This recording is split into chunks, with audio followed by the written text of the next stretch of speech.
They said, look, we understand that Chinese are communists and they're kind of bad actors and they do bad things, but if they're willing to embrace something that looks a little bit like capitalism, they will grow richer.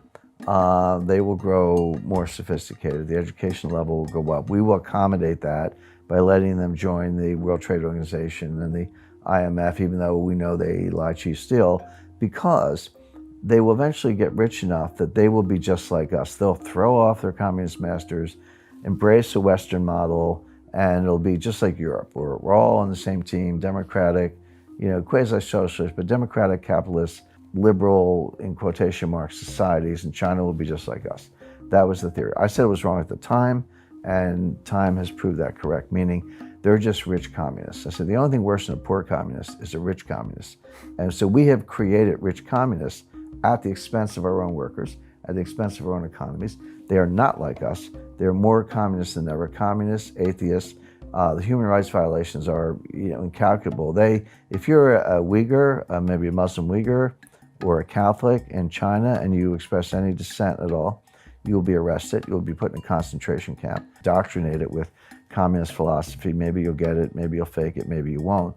But for those who apparently don't get it, they're strapped to an operating table without anesthetic, and their organs are removed while they're still alive and sold to the organ tourism industry, this huge multi-billion-dollar transplant industry in China, and then they cremate the bodies. That's real. And what does that sound like? Killing innocent people and cremating the bodies? Have we seen that movie before? So that's who I don't know why we do business with China at all. So that's who you're dealing with. They're not getting more like us. They've elevated Xi to, first of all, president for life. There used to be this, you got two 5-year terms, and then in your second term, you kind of announced or anointed your successor, who would then pick up the reins at the end of your second 5-year term. That process was, which is driven by consensus, was working very well and giving China a little bit of stability.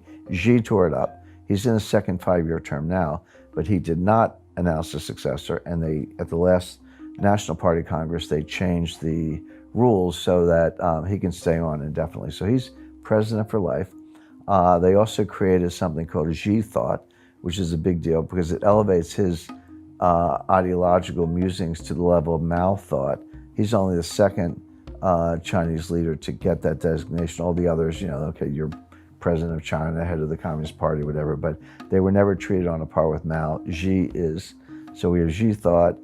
We have, gross human rights violations, geopolitical confrontation, near war in the South China Sea, testing the boundaries with India, all the, intellectual property theft, lie, cheat, steal through the economy. Their numbers are fake, by the way. I'm sure you've heard of something called Goodhart's Law. Goodhart's Law says, when a metric becomes the object of policy, it loses meaning as a metric. So in other words, if you compute your GDP honestly, it's valuable information. It tells you what your economy is doing. But the minute you target GDP as a matter of policy, it loses meaning because you're just manipulating to a result. That's what they're doing. And this is a big deal because U.S. companies are watching this now. Apple's although Chinese value added in the iPhone is about 6 or 7%. 100% of the cost of an iPhone is treated as a Chinese export and a U.S. import. But their value added is only about 7%, give or take, because they buy the Gorilla Glass they buy from Germany, the circuits they buy from Japan, they buy other components from South Korea, so they have to pay as much as they get, and then they're just assemblers. These are Lego-style assembly jobs. And don't underestimate the extent of the poor working conditions, slave labor, prisoner labor, some of the things that go into this. Okay. But American companies are getting the wake-up call, they're getting the message, and what they're doing, this is a very big deal, they're moving the supply chain origin to Vietnam, Thailand, Indonesia, and these are 10-year decisions. You don't move your factory from China to Vietnam and then move it back next year if things are good. You keep it there. Again, these are major fixed assets, major long-term investments. So if you move it out, you're not coming back, maybe ever. And so these are permanent losses of jobs to China.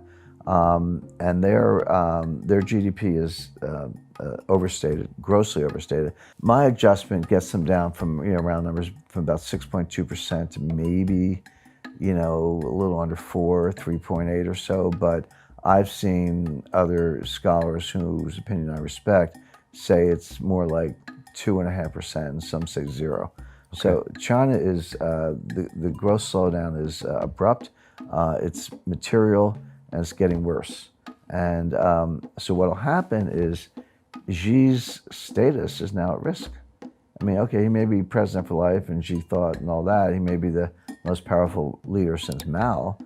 But, the Cultural Revolution got a little bit out of control for Mao too. And so the Politburo, they're going to be careful, but they may get rid of Xi at some point. Or you may see social unrest. You may see Hong Kong writ large. And Hong Kong's not going away. That situation's not getting better. Well, first of all, China will invade. They kind of already have. They haven't sent in the People's Liberation Army, but they have an armed paramilitary police force. They're already in there, and they'll do more. The violence will get worse. The social unrest will get worse. I've been gone to Hong Kong for 35 years or more. It's interesting. If you had asked me in the early '80s, and when I first started going to Hong Kong, just describe Hong Kong, I would have said, well, it's the second most vibrant city in the world after New York. New York would always be number one, but nightlife, energy, finance, attitude, everything about Hong Kong was just, amazing. Every time I went back there, and I was there last year, it got worse. It got more subdued, people got more depressed. And then in the 2000s, I could really detect the funk. It's like, we're here, we're working, we're a financial center, but this is no fun. And, we're kind of looking over our backs. And the last time I was in Hong Kong, I was giving a speech, very high level. The Asia Society was hosting it. And somebody took me aside and said, Jim, be careful what you say. And I had never heard that before, not in Hong Kong. I mean, someone might have said that in Beijing or Moscow or someplace, but not in Hong Kong. So, and I said what I wanted anyway. I was getting out the next day, but it's bad. Well, it's obviously bad because there are violent demonstrations and a few people have died and more may die. But that's going to get worse. That genie's out of the bottle. Okay. So my forecast, I do update them, but big picture, it goes as follows. So what is Jay Powell doing? First of all, March 1st, 2022, the Fed fund policy rate, interest rates were 0. And we're now at 4.5%. Even in the Volcker days, we never went up 4.5% in 10 months. Not that fast. And so here we are. So what is Powell doing? Well, he's given 5 speeches on the subject. I don't know why Wall Street doesn't listen, but he keeps trying. He said the same thing every time. He said, inflation is job one. We're just going after inflation. Believe us. There is going to be a recession. Unemployment is going to go up. There's going to be pain. I've never heard a Fed chairman use the word pain. He used it 5 times in one paragraph in the Jackson Hole speech. And that's what we're doing. And believe us when we say it. According to Jim Rickards, a global recession is coming and it's going to be painful. Unemployment will go up. The economy is slowing down. And the Federal Reserve has already used every single tool that they have. Inflation has come down, but for a really bad reason. We will get into the reason later in the video. There's the myth of something called the terminal rate. Simply put, it's a rate that the Federal Reserve needs to reach so that inflation will come down on its own without further rate hikes. Wall Street said the Fed is already at the terminal rate, so they don't need to raise it anymore. But the Fed is saying no, we haven't reached the terminal rate yet, so we have to keep raising it until we reach the 2% inflation target. So the question is, how long will the Fed keep raising the interest rates? We're already over 5% now, and the Fed's still planning to raise it even more? With the current high interest rate, these tech companies already laying off a lot of their employees because they have to tighten their finances. What if the Fed raises it even more? Let's find out. Now, how long will he raise rates? How quickly? And what's he trying to do? Powell is trying to get to something that he calls the terminal rate. The definition of the terminal rate is it's a rate that's high enough to cause inflation to come down on its own without further hikes. So we'll get to a level, and then inflation is coming down, by the way. And in the last 5 months, in the U.S., it's gone from about 9% to 8.7, 8.2, 7.4, 7.1. So it is coming down. Having said that, the target is 2%, and 7.1 is still a far cry from 2. So he's not there, but he's making progress. So here's I hate to use the word conundrum, but it kind of is. Wall Street's saying, you're done. You did it. Mission accomplished. Inflation is coming down. You got what you wanted. Give it time. Stop raising rates. You're going to kill the economy. But the Fed is saying, well, we actually don't know. We can't untangle it. Yes, inflation is coming down. That's subjective. But is it coming down because we're still raising rates, or is it coming down because we're at the terminal rate? Those are two different things. Right now, and this is what Powell's been saying, the Fed leans to the view that they're not at the terminal rate, that inflation is coming down because they're raising rates. They have not achieved the terminal rate. So Powell and the Fed have said, yeah, inflation is coming down, but it's because we're raising rates, not because we're at the terminal rate.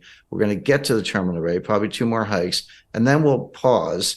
And then if we're right, we'll just let inflation come down on its own. And that may take a year. So all this stuff about the Fed pivot and cutting rates and all that stuff, I mean, the Fed's thinking mid 2024 before they do that. Now, Wall Street are saying, no, you're not going to get that far. You may be at the terminal rate already. You're definitely going to cause a recession. It'll be more severe than you think. And rates are going to have to come down sooner than people expect. In other words, you've already achieved the terminal rate. You just don't know it. And you'll probably be the last to know. So with Wall Street, with the cheerleaders, sending that message, but with some serious market indicators, including yield curves, sending that message, why is Powell sticking to the game plan as I described it? And the answer goes back to 1980, believe it or not, and what's called the Volcker mistake. Jim Rickards said something about the Volcker mistake and why Jerome Powell is still raising the interest rate and not cutting it yet. The famous Fed pivot, as Wall Street calls it. Jay Powell doesn't want to repeat the Volcker mistake by cutting the interest rates too early and failing to bring inflation down. Do you know why the interest rate was raised to 20% back in the 1980s? It's because of the Volcker mistake. The tale goes as follows. In the late 1970s, inflation was going up a lot, and therefore the interest rates rose from around 4.5% to 10%. But that 5% raise took 3 years, from 1976 to 1979. Meanwhile, the current rate hike that we have now is the fastest in history. We went from 0 to 5.25% in just 1 year. Back in the 80s, we had a recession, and the chairman of the Fed, Paul Volcker, had to cut the interest rate down by 7%. Not 0.7%, but 7 full percentage points. He cut the interest rate from 17% to around 10%. And after that pivot, he raised it back to 20%. And 3 years later, in 1987, the rates finally came back to normal. Back then, we needed 10 years in order to finally win the inflation fight. And now what? We're expecting it to win in a couple of months? The Fed just raised the rates fastest in history, and people expect to bring it back down? Let's get into the detail. People forget that there was a recession in 1980. It was sharp but quick. It was over very quickly. It had nothing to do with monetary policy. The Carter administration issued some dopey regulation on a ceiling on credit card interest rates. And the industry said, fine, we're just not going to lend anybody any money. The economy fell instantly, kind of like a smaller version of what happened in 2020 with the pandemic panic. And then they said, oh, sorry, just kidding. And then they took the ceiling off, and then things got back to normal. Now, this was a time when farmers around the country were driving front loaders and tractors to Washington, and they were circling the Fed building. And one guy drove his tractor up the steps of the Fed, and Volcker was being burned in effigy. That all happened. So it was a little bit of pressure. And of course, Congress was up in arms and the White House was up in arms. So Volcker, not quite panicked, but he cut interest rates 7 percentage points, not 0.7, 7 full percentage points to deal with the recession, which, number one, was unnecessary because the recession was caused by a policy blunder from the White House, which was quickly corrected. And number two, he had not won the fight against inflation.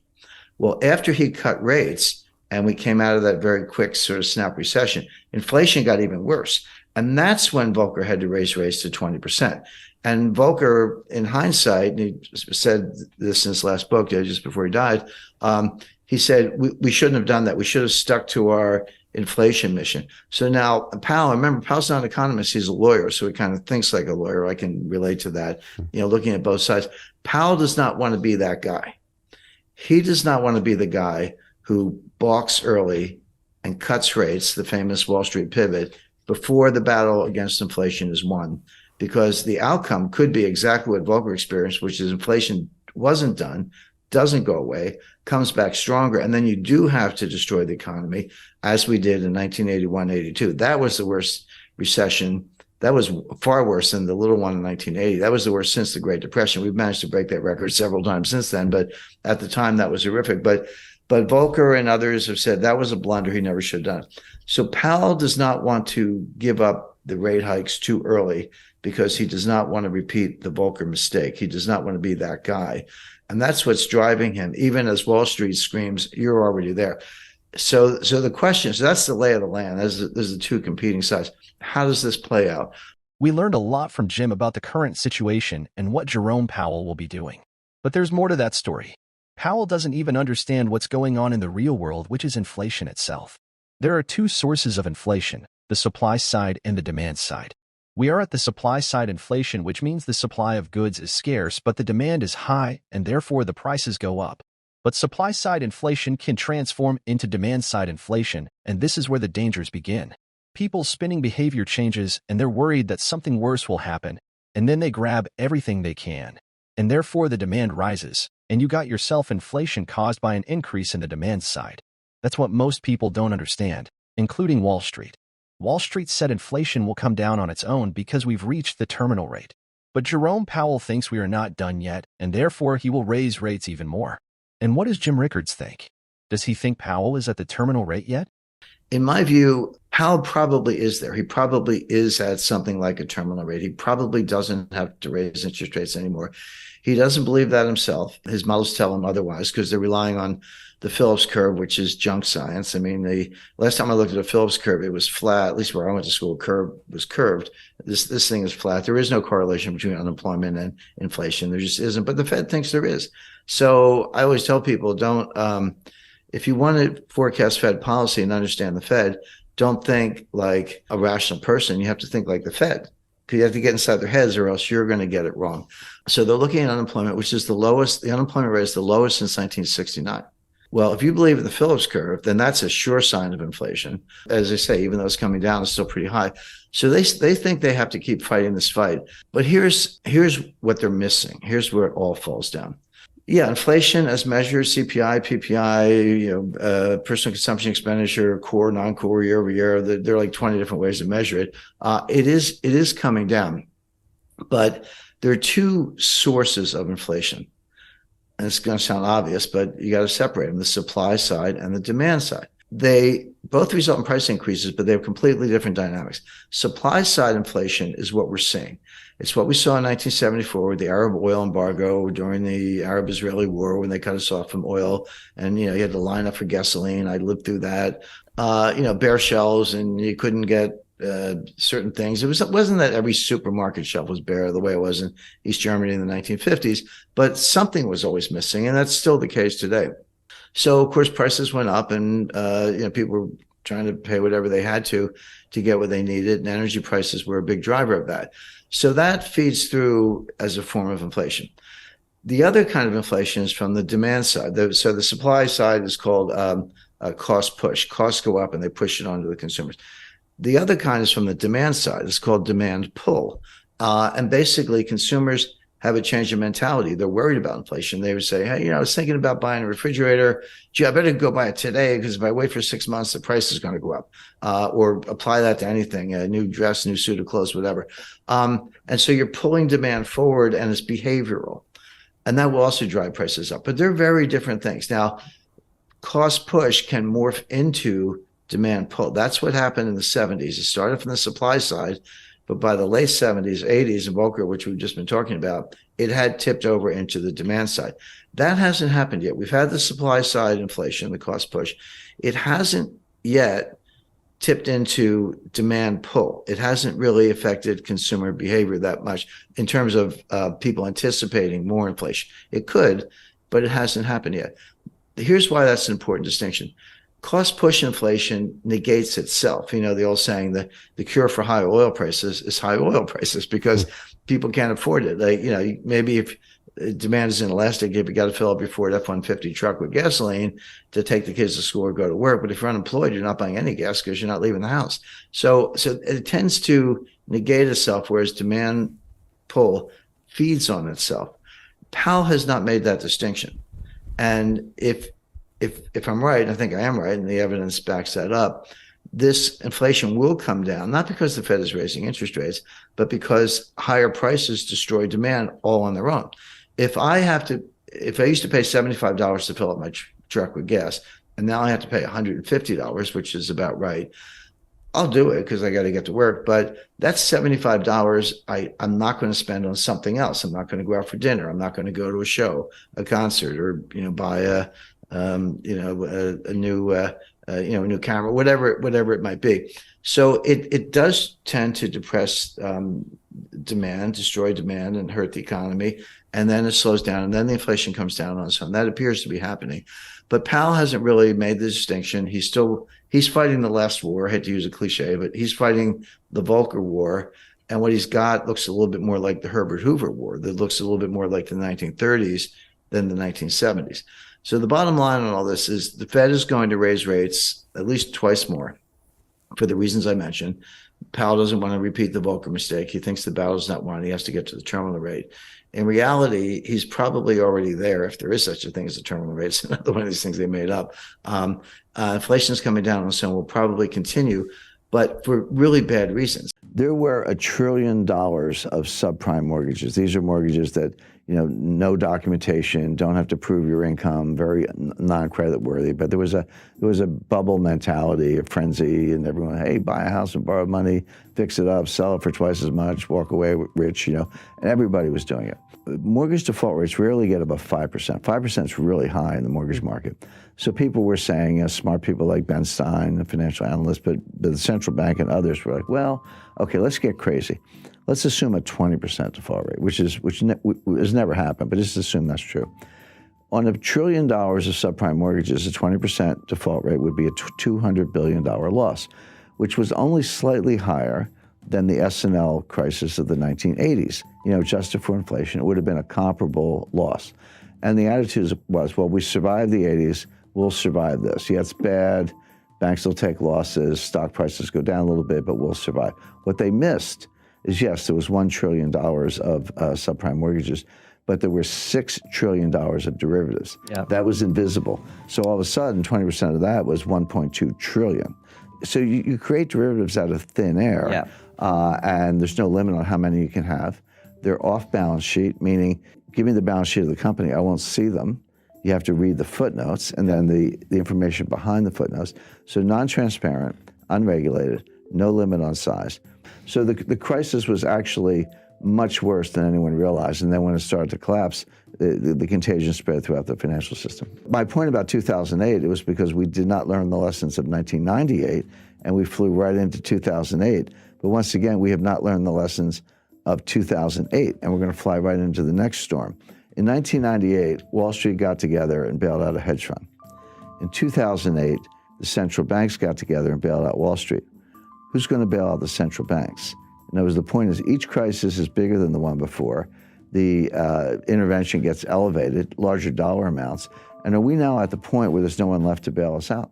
And one of the questions I'm asked most frequently is, okay, Jim, I kind of follow your analysis on how risk works and how complexity theory and capital markets, how that works.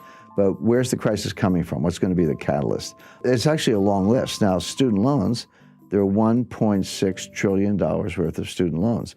So this will go, and kind of this gets to your point, Francis, how do capital markets and money markets and Fed policy kind of leach into debt and deficits?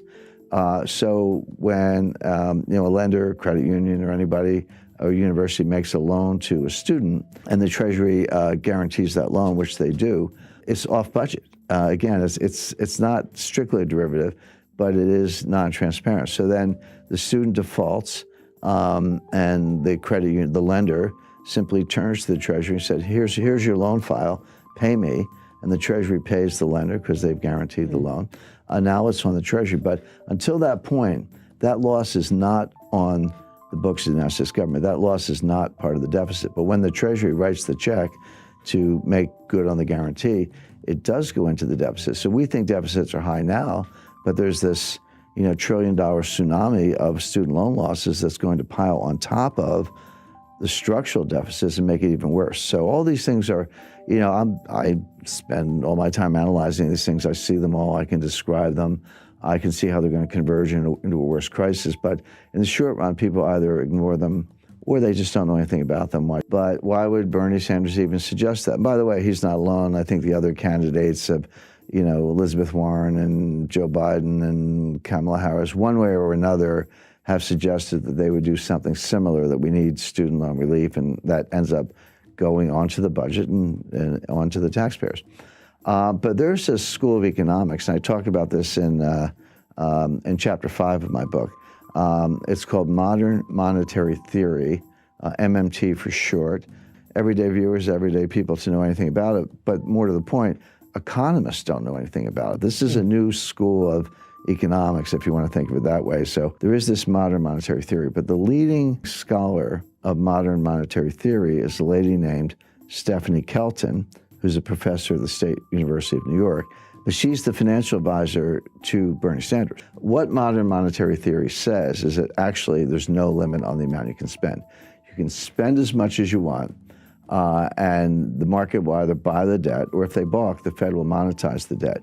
So how much debt is there relative to the size of the economy? This is called the debt to GDP ratio, but the way it's a simple fraction you learn in the 5th grade. How much debt divided by the size of the economy? So in a simple example, if you had $5 trillion of debt and a $10 trillion economy, that fraction would be 1/2. So you would say the debt to GDP ratio is 1/2 or 50%. Today, the debt is larger than the economy. That ratio is over 100%. We have round numbers, about $23 trillion of debt and about a $22 trillion economy. So the ratio is about 105%, highest since World War II. That troubles me, it troubles other economists. But my friend Stephanie says, what's the problem? You could take it to 150%, 200%, 250%. By the way, that's where Japan is. Japan's at 250%. Greece is 175% or so. Italy's 135%. They're all still standing. Go to the Ginza, it looks like Times Square. So you don't see visible signs of stress. And here's the irony. Ben Bernanke would absolutely not agree with this theory, and he said so publicly. But Professor Kelton says to Bernanke, you proved our point. You were the one who took the Fed's balance sheet and quadrupled it from $800 billion to $4.5 trillion or so. You proved that you can print trillions of dollars of money without causing inflation, without causing high interest rates, without causing a run on the bank. So all we're saying is, you did it to prop up Jamie Dimon's bonus. We wanted to do it to forgive student loans. We may have different policy objectives, but the process is the same. What's the problem? Now, of all the things I've debated, for years, I was dragged into Bitcoin versus gold debates, which I thought were silly. I mean, I don't like Bitcoin. I do like gold, but it's like fish versus bicycles. I mean, the debate never made sense to me, even though I did a lot of them. Of all the things I've had to rebut, this was actually the most difficult because it's superficially appealing. First of all, legally, it is true that the Fed can take their balance sheet as high as they want. There's no legal limit on the Fed's ability to print money. It is true that Japan has a much higher debt to GDP ratio, and they're still standing. It is true that the Treasury can borrow as much as they want, subject to periodic increases in the debt ceiling, which have never been denied. And the Fed can monetize the debt. So all the elements of the thesis are actually correct. So how do you refute it? And the answer is that legally it can be done. And if your goal is to print a lot of money and forgive student loans or give a guaranteed job or guaranteed basic income, whatever it is, in theory you could do that. But there is an invisible psychological boundary, and this is what the modern monetary theorists don't understand, and I don't think Ben Bernanke understands it. There comes a time when people wake up and they say, I don't know what's going on here. I don't have a PhD, but get me out of the dollar. It doesn't. And so, I'll buy gold. I'll buy silver, land, oil, natural resources. Buy a new car. Buy a house. Get me out of the dollar into something tangible, because I no longer trust the monetary authorities. I no longer trust the Congress. I can't believe that you're going to spend this much money without ceiling, without limit, without causing inflation. My inflationary expectations will go up. And the way to deal with that is to buy hard assets, starting with gold, but not exclusively gold. There, as I say, land, real estate, natural resources. They're all good. They're all good substitutes. At that point, interest rates will skyrocket. All of a sudden, the bond market will have difficulty selling it. The president of the Congress could take away some of the Fed's independence. All of these assumptions could come crashing down very quickly, very unexpectedly, and that's the problem with the theory. But the Fed has a hidden asset. In a surprising revelation, Jim Rickards talks about the Federal Reserve's balance sheet. He unveiled a hidden asset, gold certificates dating back to 1934. These certificates were issued to compensate the Fed when the U.S. Treasury confiscated its gold, a move that is believed to have legal complexities under the Fifth Amendment of the U.S. Constitution. The certificates, valued at the fixed rate of $42.22 per ounce on the Fed's balance sheet, were originally meant to represent the historical cost of the confiscated gold. However, the intriguing twist emerges when considering the potential revaluation of these gold certificates to reflect the current market price of gold, which hovers around $1,850 per ounce.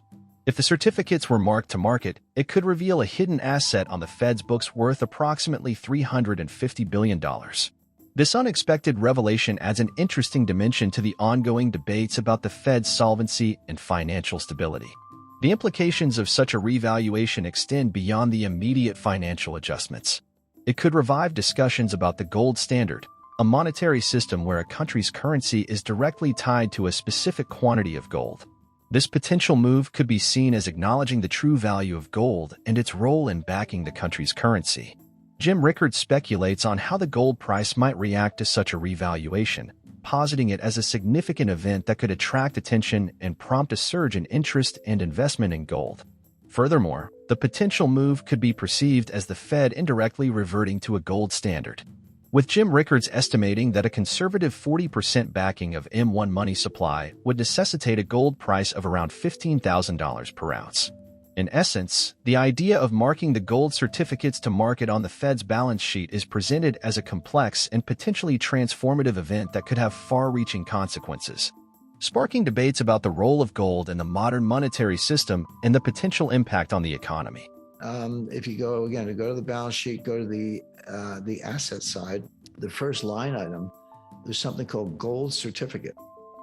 And what is that? Well, in 1934, the U.S. Treasury confiscated the Fed's gold. They had already taken the gold from the U.S. citizens by that point, but they wanted it all. And so they took the Fed's gold, but under the again, bear in mind, the Fed's privately owned. So under the Fifth Amendment of the U.S. Constitution, it is illegal, it's unconstitutional to seize property without paying just compensation. You can do it, but you got to pay the person, and then people get into all kinds of arguments about what it's actually worth. So what just compensation did the Treasury give to the Fed when they took the Fed's gold in 1934? The answer is they gave them a gold certificate. It can be, you can calculate it. In other words, you can say, well, what is the amount of gold by weight, not by dollar value, but by weight, that is needed to back up that certificate given the historic cost? So the answer is about 8,000 tons. Guess how much gold the Treasury has? About 8,000 tons. I mean, one of the reasons I've hypothesized that the Treasury stopped selling gold in 1980, because they lost gold to trading partners between 1950 and 1970. They lost 11,000 tons. They went from 20 to 9, but they sold another 1,000 tons in the 1970s to suppress the price of gold, which failed because it always does. But by 1980, they had were down to 8,000 tons, and they stopped. Why did the U.S. stop selling gold? We've never sold any significant amount of gold since. The answer is, in my view, is that they can't go below that, because that's the amount of gold the Treasury needs to back up this gold certificate on the Fed's books. So, okay, just kind of put that into one side. That asset is valued on the Fed's balance sheet at $42.22 an ounce. The price of gold, look today, it was about $1,850 an ounce. Now, so, what's, as I say, sauce for the goose is sauce for the gander. If we're going to mark the mortgages to market, in a world where interest rates have gone up and the mortgages have gone down, it's only fair to mark the gold to market. And if you mark that gold to market at $1,850 an ounce versus $42, voila, you would find that the Fed has another approximately $350 billion of hidden assets. So that takes care, I think that takes care of the solvency problem. So before we beat up the Fed on mark to market on mortgages, that's fine. But have a look at the gold and realize that they have a hidden asset, a shadow asset on their books that's worth in the hundreds of billions of dollars. What do you think it would do to the gold price if they did revalue mark to market their gold holdings? Do you think that would create a lot of attention for gold and people would pile in, or do you think it would just be an accounting change that no one really notices? I think it would be a very big deal. But it begs the question, if you're going to revalue it, to what level do you revalue it? So everyone said, well, the market's 1850, that's about where it is today. It goes up and down, but revalue it at 1850. That could be highly deflationary. And the reason is, in effect, you're putting yourself on a gold standard. You don't have to. That's why they won't do it. They don't want to touch it. But if you did, you would be saying, hey, gold's really worth 1850 and we have this much gold, et cetera. But at that point, analysts would sort of turn and say, well, okay, well, you're back to a kind of gold standard. What's the relationship between gold and money or currency or US dollars and others, the money supply? But what is the relationship between gold and money supply? What you would find is that at 1850, the gold relative to the money supply is about 2%, whereas historic gold standards were run with somewhere between 20 and 40%. Bank of England in the 19th century managed a successful gold standard between the Congress of Vienna and World War I with about 20% gold. In the US, through most of the 20th century, at least the first half, ran a gold standard with about 40% backing. It was actually the law. The law until the late 1960s, I think 1968, was that the Fed money supply, base money, could not be more than 2.5 times the value of gold. Originally at $20 an ounce, $20.67 an ounce, later $35 an ounce. But whatever that number was, times the amount of gold, that had to be 40% of the money supply, and the money supply could not be greater than that. And then they got rid of that in 1968 because of the war in Vietnam. But the point being, 20% has worked, 40% definitely works. The Austrians like to bang the table and insist on 100%, but maybe, but that's historically not been required. You just need enough gold to be able to give gold to people who want it when they want it. And if you're credible in that dimension, most people are content to hold the money. So as a hypothetical, you can say, well, okay, let's say we want a gold standard, and let's say that we want 40% backing of M1. M2 is a bigger number, or at least it can be. Let's just say, so 40% backing of M1, that's a conservative kind of gold standard, not extreme, but reasonable. What would given the amount of gold the United States has, what would the price of gold have to be in order to maintain that ratio? The answer is about $15,000 an ounce. And people say, well, Jim, you used to say $10,000 an ounce. Well, that's true because it was true at the time. But when you expand the money supply, the number goes up, right? Because the amount of gold is fixed. So yeah, it was 10,000 not that many years ago, and today it's 15,000. Well, if you say gold's worth 1,800, people are going to say, well, give me the gold. I'll take all the gold you got at that price. And then they're going to have to shut the gold window again, and that has its own problems. But in other words, it's not clear how it would work. I mean, there are a lot of ways it could work mechanically. It's not clear what the government would actually do. But my point is, if you try to mark gold to market on the Fed's balance sheet, you're opening Pandora's box. Because you would be getting a lot of people, bankers, analysts, Wall Streeters, investors, to sit up and take notice and say, well, hey, what is going on here? You're back in the gold business. Well, you got the price wrong because you can't back up your money supply at that level. And the truth is you can't. And a year ago, but we were forced to do it. And guess what? It works. Employers and employees are finding that, hey, it works. You can communicate and get stuff done. And maybe there's some attractions to it. So this work from home thing is here to stay. Companies will do, they'll say, well, instead of 10 floors, I only need 2 floors, and I'll have attractive offices, but you'll reserve them. You'll call up and say, hey, I need an office 2 days next week to meet some clients. Done. They'll build locker rooms. They won't be like high school locker rooms. They'll be very attractive. You'll keep your laptop and your sweater and your scarf or whatever in your locker. You'll show up. take your stuff out of your locker. Some receptionist will tell you which office is yours for those 2 days. Set yourself up, meet your clients, go home and work from home. What does that mean? If you cut commercial real estate capacity or utilization by 80%, we'll start with the cleaning crew and the reception, but what about the food trucks, the restaurants, the shopping, the public transportation, drinks after work, on and on and on, all the things that are ancillary to that downtown office location. You cut that by 50 to 80%. What is that doing to your economy? So these are examples. By the way, this will take a year to play out. This is not an overnight thing. So the tenants are not paying rent. If they are, they've called up and negotiated a 50% increase. I have some involvement in commercial real estate, and I see this in real time. So rents are down by perhaps half or all the way to zero if they're not paying. And everyone says, well, landlords are rich. No, they're not. The landlords take the rents, but they have mortgages.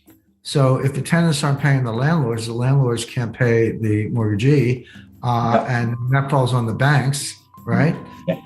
Except the banks are clever. They've securitized it and sold it probably to you and me, right? We have our 401ks like a superannuation fund, but you look in the fund and do you have some, commercial real estate REIT or something that Morgan Stanley sold you? Well, maybe you do. And what's inside? No one knows, but take a look.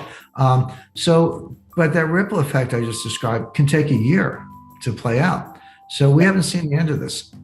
So the bottom line on all this is that interest rates are going up in anticipation of inflation based on handouts. The reality is the handouts are not being spent, they're being saved, which does nothing for inflation.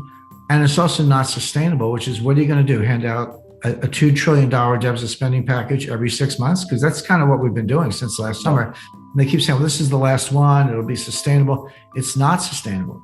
It's a handout and people need the money, but if they put it in the bank, which they're doing, this is a classic liquidity trap.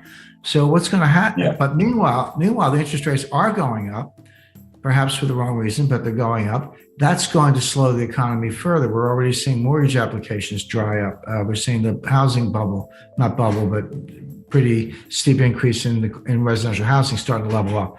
So by, hard to say, but I would say by March or April, this whole thing is going to go in reverse. Everything we just talked about is going to go in reverse. The economy is not going to have the traction. Unemployment is going to remain high. Velocity is going to continue to drop. There's not going to be any inflation.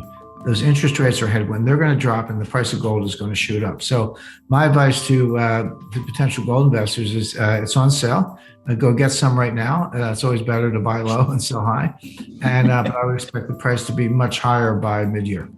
I know that you've said this before, or I'm pretty sure you've said this before, that to stimulate an economy, you need to reduce interest rates by somewhere around 3-4% to have an effect. When interest rates are currently at zero, how can you do that? Where do you go from zero? Well, a couple of things. The short answer is you can't. You in theory, you can go to negative rates, but negative rates don't work. We have experience from the ECB, Sweden, Japan, Switzerland, and elsewhere that negative rates don't work. They're negative rates, but they don't. It's not more of the same. Cutting rates from 3% to zero has a beneficial effect, but cutting them from 0 to -1. Now you're through the looking glass. You don't get any more pop. You don't get any more bang for the buck. And there are reasons for that, which are as a central bank, what signal are you sending? Well, see, the idea of negative rates is you're going to spend the money. Because if I'm going to take it away, you put money in the bank, even at zero, you put money in the bank, you go away for a year, come back, the same amount of money should be there. That's the zero interest rate. But a negative interest rate, -1%, you put $100,000 in the bank, you go away for a year, you come back, you only have $99,000. Because I took $1,000, that's 1% negative interest. So the idea is, if I'm going to take your money, you're going to spend it fast because you don't want me to take your money. And that's going to have the stimulative effect that we talked about. That's not actually what happens. What happens, two things. Number one, people have lifetime goals. Their retirement, their healthcare, their parents' healthcare, their children's education, buying a house. There's some large lifetime goal you have, and that's why you save money in the first place.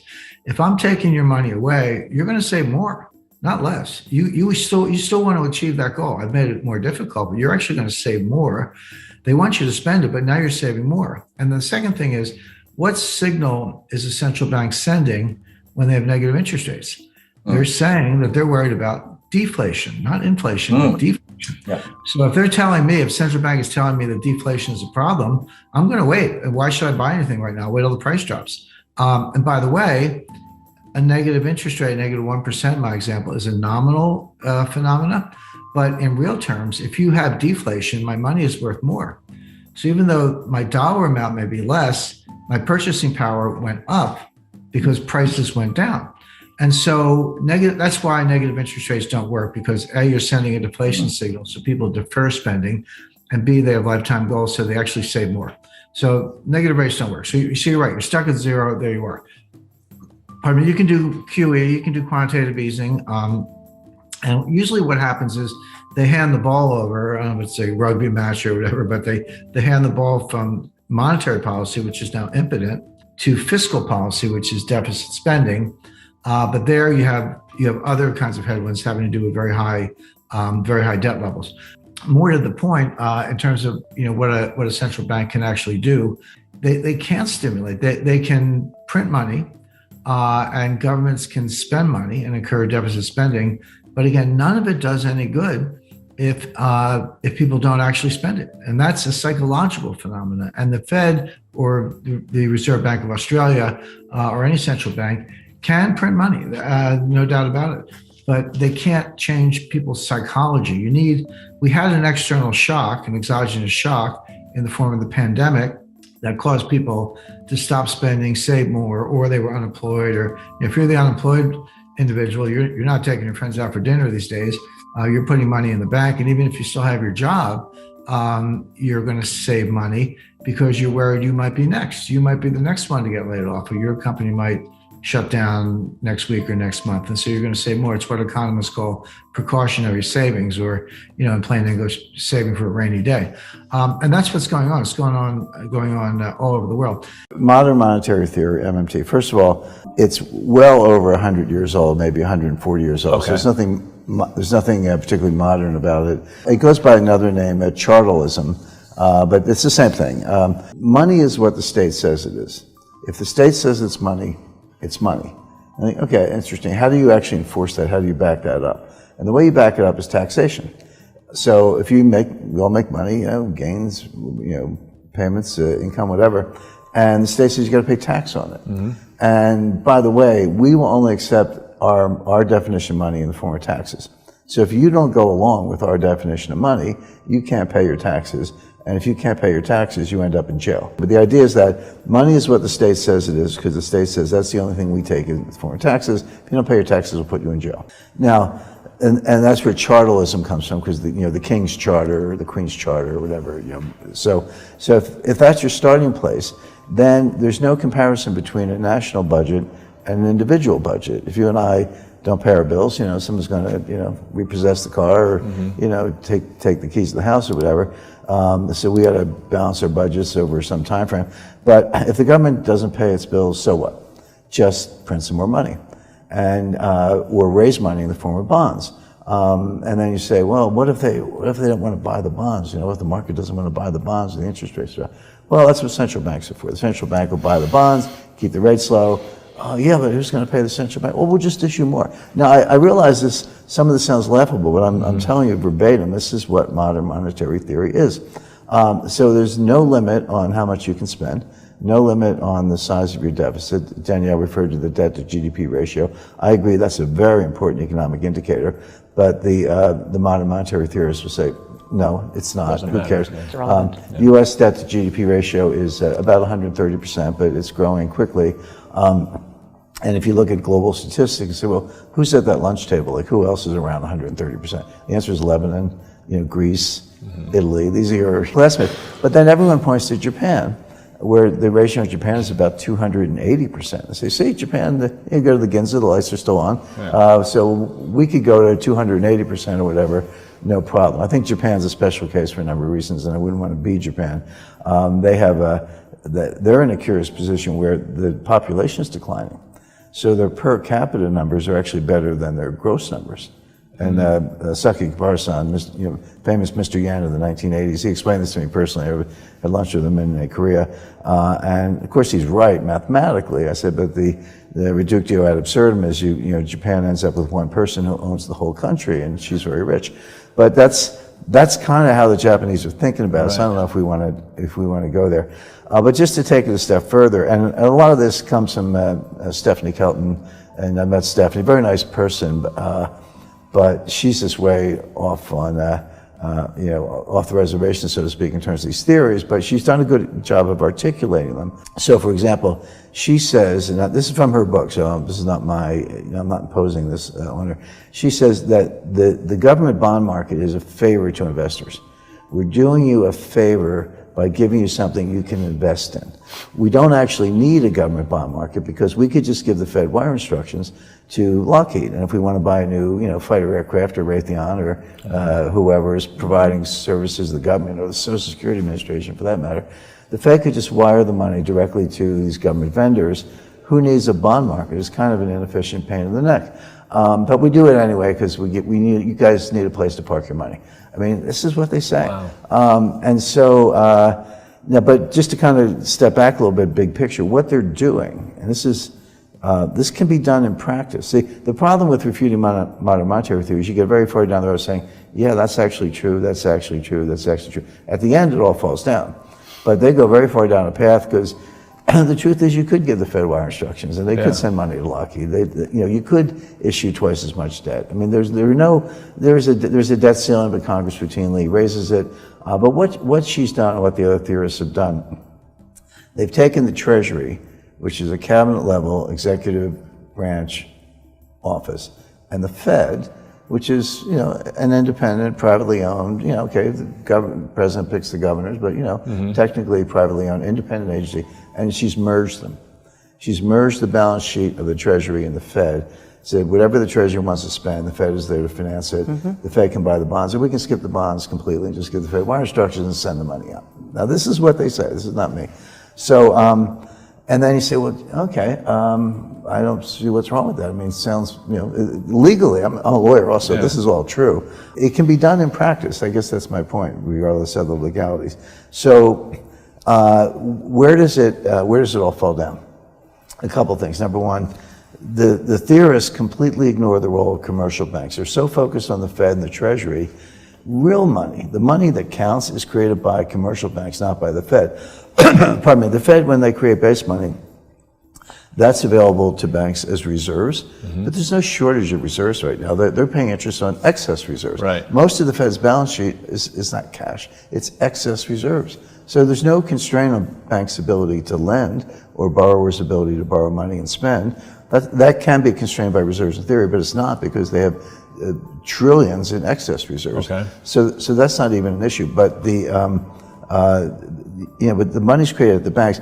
If people don't want to borrow and banks don't want to lend, then the M2 and M1 and M2 don't expand. And then velocity, which is the turnover of money, is collapsing. It's up a little bit recently, but that's after a Red Bull cliff dive in 2020. And that's, I always say, if you have $24 trillion, and times zero is zero. Right. Meaning if that's your money supply and your velocity is zero, you don't have an economy. So velocity is psychological. The Fed can't control it. There are all kinds of behavioral aspects. The real money that kind of creates economic activity doesn't come from the Fed. It comes from the commercial banks. They ignore the commercial banks, and then on top of everything else, they ignore foreign exchange channels. You can destroy the dollar. Like everything inside the United States can kind of look okay. But if the dollar is like, it's worth, €5 or sorry, $5 to the euro. So, it's worth 20% of what it is now. Every other currency strengthens against the dollar, or gold goes to $4,000 an ounce almost overnight. What you've done, you've devalued the dollar 80-90%, which is what we did in the 70s. Measured in gold, you go from $35 an ounce to $800 an ounce. That's a 90% devaluation of the dollar, measured in gold. And we actually had a 50% devaluation of the dollar between 77 and 81, measured by CPI. So this has happened before, not that long ago. So they're on a path to destroy the dollar. They're on a path to destroy the international monetary system. Here we are in Bretton Woods, where it all began. But governments may be back here trying to fix things sooner than later. So now I doubt there are 5 members of Congress who could give you a tenth of what I just said about modern monetary theory. Right. But they all They're doing it. Whether they know it or not, whether they understand it and can define it or not, it doesn't matter. They're doing it. These multi-trillion-dollar year-after-year deficits, debt to GDP going past 130%, unlimited bond and issuance, monetization by the Fed or the commercial banks, they're playing it out. So this will end in something a lot worse than a recession.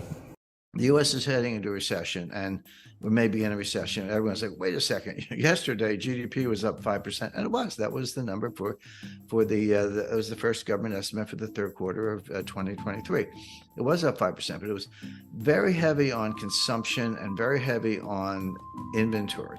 When wholesalers and distributors build up inventory, that counts as GDP. Well, it's fine to build up inventory if people are buying the stuff, but if they don't buy the stuff and you're up to the rafters in inventory, you got to start writing it down. This is where you see, you go to the Gap and you get like 10 shirts and 5 pairs of jeans for $30. I mean, the inventory situation comes down to the consumer. Are people buying stuff? It looks like the consumer hit the brakes in August. Now, the second quarter is July, August, September. Sometime around mid to late August, after 2 pretty strong months, and they were strong, the consumers just hit the brakes. Now, they've done enough to make the third quarter strong, but going into the fourth quarter, they may just not show up for the game. A couple of reasons for that. Number one is during the pandemic, you go back to 2020, 2021, what was going on? Well, starting with Trump in, I think, June 2020, he gave everybody a $1,400 check. If you got a heartbeat, you got a check. And then Trump did it again in December 2020, just before he left office. It was another $600 check. Biden comes in and says, well, I can top that. And Biden does in February 2021, right after he was sworn in. Here comes another $1,600 check. And then when people got those checks, they saved a lot of it. So what happened in 2023? People drew down their savings. The savings rate got really low. Like, they spent the savings they had. They didn't make new savings. And then they turned to the credit cards and ran up their credit card balances. Well, that feels good for a while. But then if you're paying the minimum and rolling over the balance and you're at your limit, your credit limit's used up, and the interest rates are 20%, some of them are 28%, you're going to double that balance in 3 years. So if you're like, I'll just pay the minimum this month and I'll figure it out, your balance is going up because the interest is compounding faster than you're paying it down at 25%. So people are tapped out on their credit cards. They've used up their savings. They're getting into a deeper hole because the interest is compounding faster than they can pay off the credit cards, and they're just backing away. And it's showing up in things like gasoline consumption. It's way down. The demand for gasoline is what economists call inelastic, meaning you just have to buy it no matter what the price is. You got to take the kids to school or get to work or go shop, whatever it is. You're just going to buy the gasoline even if you don't like the price. By the way, lately prices have been coming down a little bit, which is another. That sounds good, but it's actually a bad sign because it's disinflationary, which kind of leans in the direction of a recession. But for gasoline consumption to drop, forgetting about the price, that means people are not driving. They're not going on vacation. They're not doing road trips. They're not driving any more than they have to. There are a lot of other signs. We don't have time to get into all the technicals with negative swap spreads and inverted yield curves and all the rest. But it does look like the consumer slammed on the brakes around late August, early September. The fourth quarter could be a disaster. The stock market's starting to wake up to that fact. So I would say it's a pretty simple recommendation, Matt. Reduce your exposure to stocks overall. Increase your exposure to cash. It'll give you, you won't lose money on cash, assuming that inflation's not bad, and it'll give you a lot of optionality. You can go, if things get really, really, really bad, if you have cash, you can go shopping and find some bargains. But if you're in stocks and they go bad, you're just going to lose that money and never see it again. But if you do have stocks or some stocks, I would look at energy, defense, not for good reasons. There's enough wars going on, but defense will do well, and mining because gold and silver prices and strategic minerals will do well. So defense, mining, and energy are the sectors I'd be in. I'd lighten up on tech, get out of everything else, go to cash. Treasury notes look attractive here because interest rates are going to start to come down. I know they've been going up. I get it. but it looks like they peaked and have turned around. So Treasury notes, a good 2-year note, a 5-year note, will perform very well, and they're very safe, obviously, and just take it from there. But you've got to be tuned into the geopolitics to understand the stock market. You can treat them as separate subjects, but if the world's falling apart, so that's not good for stocks. Right. So when we say bond markets, Matt, we have to be careful which bond market. I'm talking about the U.S. Treasury bond market. The short-term Treasuries, 4-month bills, 6-month bills, up to 1 year.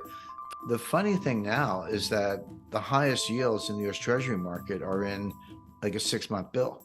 Like, wait a second, shouldn't I get more if I buy a 30-year bond, or shouldn't I get more if I buy a 10-year note? It's a longer maturity, more stuff can happen, inflation, bank freezes, all those things can happen. I want a higher interest rate for my longer term security. That's usually the way the yield curve looks. It's upward sloping. The longer the maturity, the higher the rate. That's not true today. The highest maturities are right around 6-month bills, 1-year bills, going out to 2-year notes. When you get to the 10-year note, you actually get a lower interest rate, lower what's called yield to maturity than you do on a 2-year note.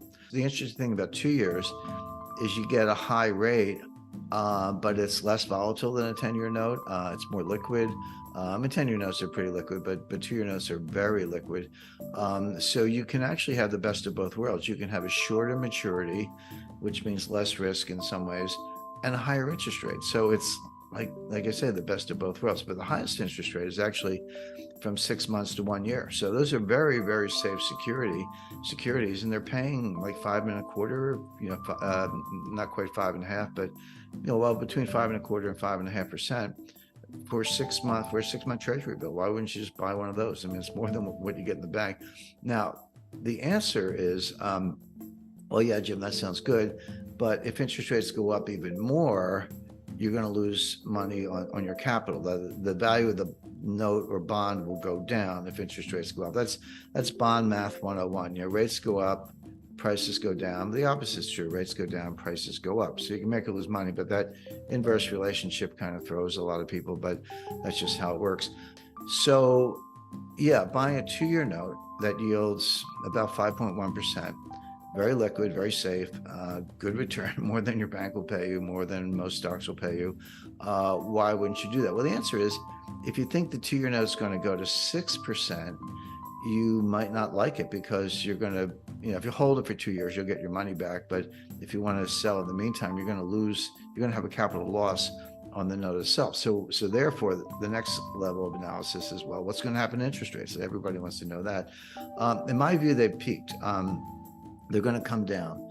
And if you like that action, you might prefer the 10-year note, because a longer maturity has a higher, not to get too technical, it's called DV01, dollar value 1 basis point. What it means is that, so interest rates come down a certain amount, 25 basis points, 50 basis points, or whatever. And I said bond prices go up, which they do. But how much do they go up? Well, the answer is, the longer the maturity, the more they go up. They're more volatile. And so 2-year notes are a really attractive piece of paper, very safe. You get your money back, liquid, you can get out of it, etc.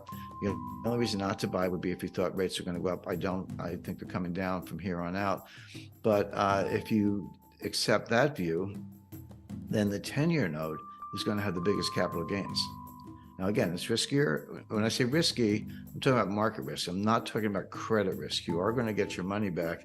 But from a market risk point of view, if you had to sell it, a year from now or 6 months from now, for that matter, if rates go up, you're going to lose a little money on the value of the note itself. But if rates come down, not only do you get the 5% interest rate, which is sweet, but you're going to have a capital gain on the note, because that's what happens when rates come down. So the big question is, have rates peaked? And I would say they have. And I base that on what I said earlier about the economy. If we're going into a recession, we're going into a slowdown, we're looking at all kinds of geopolitical risk, stocks are coming down, then interest rates are going to come down too. The debt's not going up at 2% or 3%. The debt's going up 8, 9, 10% or more. The U.S. had a $1 trillion baseline budget deficit, $1 trillion per year deficit for fiscal 2020 pre-pandemic. The Congress threw $3 trillion of emergency aid on top of that. I'm not even criticizing all those programs. I mean, the payroll protection plan loans, the extended unemployment benefits, the increased unemployment benefits. Imagine where we'd be if we hadn't done that. But that aside, debt is debt. They piled $3 trillion on top. Now, this is going to take the U.S. debt to GDP ratio up to 135%. It was 106% when Donald Trump was sworn in. It's close to 130% today. Because remember, you got two things going on. It's a debt to GDP. So debt's your numerator and GDP is your denominator, right? Well, what happened? Well, the denominator shrank. This got smaller and this got bigger. So what happens to the ratio? It blows up. So now it's 135%. If you get the laws of economics right, which is not easy because most economists don't, but if you get them right, it's really a reflection of human nature. I mean, what is an economy other than all the people in the economy starting businesses, buying, selling, traveling, providing goods and services, et cetera. So human nature doesn't change, or at least it hasn't changed much in the last 100,000 years. So the fundamental laws of economics don't change either, but circumstances change, facts change, and that's important. Now, to answer your question, Kerry, you're right. There is a school of thought, a growing one, an influential one, that the debt doesn't matter. It's like, well, wait a second. So what? So the debt to GDP ratio went to 135%, which it did. Who cares? Well, what's wrong with it? 180%. We got issues. We got problems. Print up the money and monetize the debt and spend it and keep going. What is the problem? This comes under the banner of something called modern monetary theory, MMT. It's flawed, it's wrong, but it's got its followers, and those followers are now in the White House because one of the things Joe Biden had to do to get elected was to make peace with the Bernie Sanders wing of the Democratic Party. They take the view that if the Treasury didn't spend the money, how would anybody make any money? That's ridiculous, but that's what they say. They say, hey, when the Treasury spends money, what do? Well, they build aircraft. They have benefit programs. They have government contracts. They do whatever they do. But when the Treasury gives you the money, you take the money and you spend it on somebody else, goods and services, go out to dinner, have subcontractors, whatever it might be. That's the real source of money. They also take the Treasury and the Fed and they merge them. Now, that's not legally the case. The Treasury and the Fed are separate institutions. The Treasury is just part of the executive branch, and the Fed is an independent agency. And the Federal Reserve banks are actually privately owned. That a lot of people know. Some people know that, some people don't. But the Federal Reserve banks are privately owned by banks in the districts, so Citibank, Bank of America, et cetera. So they're completely separate. But the theorists ignore that and say, no, the Treasury needs to spend money because that's how the economy grows. And the Fed can monetize the debt. So you spend the money you don't have, you borrow to cover it, you issue bonds to cover the borrowing. And if the market wants to buy the bonds, fine. But if not, the Fed can buy them and put them away on the balance sheet, wait 30 years and collect the money. What's the problem?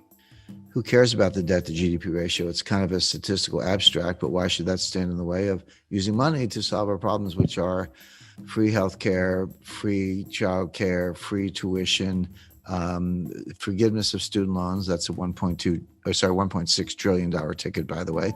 And look, everyday readers and investors, there's no reason they should know all this stuff. This is total inside baseball. You have to be a geek like me to kind of keep up with it, but it's all coming. But what that means is we're going to test the Rogoff-Reinhardt thesis. Now, let me just take a minute to explain that. Up to a certain debt to GDP ratio, there is a Keynesian multiplier greater than 1. So the classic example is the UK was in a depression before the rest of the world. They have been hit pretty hard before the Wall Street crash. People aren't spending, they're saving. It's the liquidity trap. So if you get money, you pay down debt. When you don't have any debt, you put it in the bank. Whatever you do, you don't spend it. You hoard cash. Or people were buying gold. They were accused of hoarding gold, et cetera. But what they weren't doing was spending. And there was a lack of aggregate demand, and the banks were not lending. So Keynes said, well, if everyday people won't do it, the government must. The government can borrow. The government can spend.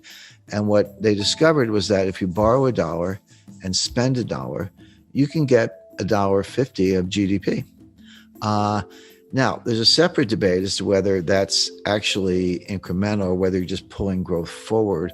But so what? Even if you are pulling growth forward, maybe that's what you need to do when you're in a liquidity trap. But there's a problem. He called it the general theory, general theory of employment, interest, and money. But it was actually a special theory. I think he had a little Einstein in me because of the general theory of relativity. But it's actually a special theory, which means it's a theory that works in a set of circumstances, a set of conditions. The conditions where it works are you're either in a recession or just coming out of one. You have excess capacity and labor and industrial capacity, and you have very little debt.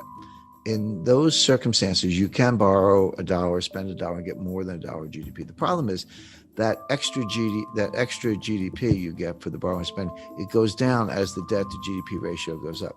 What Reinhardt and Rogoff discovered is that at 90%, you go through the looking glass. Your payoff is now less than $1. You borrow $1, you spend $1, and you only get 90 cents of GDP or 95 cents, et cetera. So now, not only are you not getting your dollar's worth for the borrowed dollar or something more, which you did at lower levels, you're getting less than $1.